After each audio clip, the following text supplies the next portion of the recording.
Assalamualaikum warahmatullahi wabarakatuh. Bismillahirrahmanirrahim.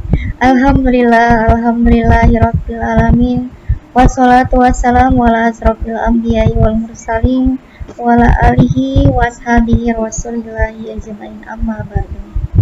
Pertama-tama yang paling utama, marilah sama-sama kita panjatkan puja dan puji syukur kita atas kehadirat Allah Subhanahu wa Ta'ala, yang mana sampai detik ini kita masih diberi kesehatan dan kelapangan waktu serta kelancaran kuliah kita per tiap minggunya.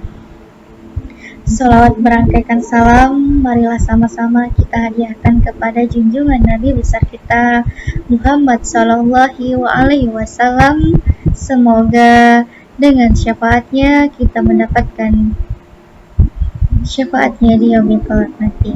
Amin, amin ya rabbal alamin. Di dalam video kali ini bersama saya Sonia NPM 2004020003, saya akan memaparkan, menjelaskan sedikit ringkasan pada bab 3 dengan judul saham dan valuasinya. A. Pendahuluan. Seorang investor dapat dikatakan sebagai pemilik perusahaan jika memiliki saham. Dalam berinvestasi saham, investor dapat menggunakan dua alat analisis untuk mengevaluasi dan memutuskan saham perusahaan manakah yang layak untuk diinvestasikan. Alat analisis tersebut yaitu yang pertama ada analisis fundamental dan ada analisis teknikal. Pada bab ini akan lebih banyak dibahas mengenai definisi, hak hukum, dan fasilitas pemegang saham, jenis-jenis saham, penilaian saham, serta analisis fundamental. Dan B, ada definisi saham. Apa itu saham? Saham dapat didefinisikan sebagai tanda penyertaan atau kepemilikan seseorang atau badan dalam suatu perusahaan atau perseroan terbatas. Wujud saham adalah selembar kertas yang menerangkan bahwa pemilik kertas tersebut adalah pemilik perusahaan yang menerbitkan surat berharga tersebut.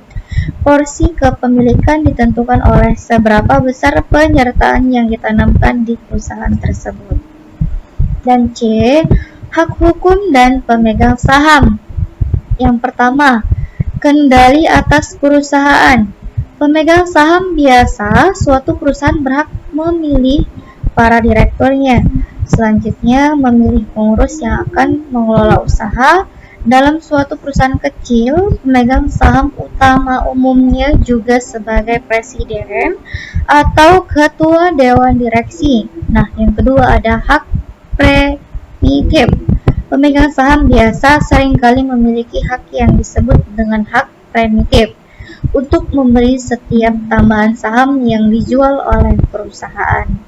Dan D, jenis-jenis saham. Apa aja itu? Nah, yang pertama ada berdasarkan cara peralihannya, ya, itu terbagi lagi menjadi dua. Yang pertama ada bearer stock dan yang kedua ada registered stock, ya. Yang kedua berdasarkan kemampuan hak lain, ya. A, saham biasa. B, jenis-jenis saham biasa. C, valuasi saham biasa. D, definisi istilah-istilah model valuasi saham. Dan E, saham preferred. Ya, penilaian saham. Apa aja tuh penilaian saham? Ya, yang pertama ada nilai buku, nilai pasar, nilai intrinsik. Yang keempat ada nilai pendekatan nilai sekarang, dan yang kelima pendekatan PIR, fair. Ya, yang F, analisis fundamental. Ya, analisis fundamental adalah analisis sekuritas yang menggunakan data-data fundamental dan faktor-faktor eksternal yang berhubungan dengan badan usaha. Data fundamental yang dimaksud adalah data keuangan, data pangsa pasar, siklus bisnis, dan sejenisnya. Analisis ini memiliki horizon jangka panjang karena analisis ini menggunakan data historis dan data masa depan berupa estimasi pertumbuhan perusahaan, estimasi pertumbuhan perubahan ekonomi di masa mendatang, dan berbagai jenis estimasi lainnya yang dianggap dapat mempengaruhi kinerja dan kelangsungan usaha. Ya, yang terakhir ada ringkasan ya. Saham merupakan bukti penyertaan atau kepemilikan seseorang atau badan dalam suatu perusahaan atau perseroan terbatas. Ya, porsi kepemilikan saham ditentukan oleh seberapa besar penyertaan yang ditanamkan di perusahaan tersebut. Semakin besar porsi kepemilikannya, maka akan menjadi pemegang saham mayoritas ya. Apabila hal tersebut merupakan pemegang saham biasa, maka akan memiliki hak veto terbesar dalam rapat umum pemegang saham. Nah, sementara itu jenis saham lainnya yaitu saham preferen atau tidak memiliki hak veto pada RUPS. Ya, mungkin sampai sini aja ya ringkasan yang bisa saya paparkan ya. Semoga bisa bermanfaat untuk saya dan untuk kita semua. Ya, dan saya akhiri ya. Assalamualaikum warahmatullahi wabarakatuh.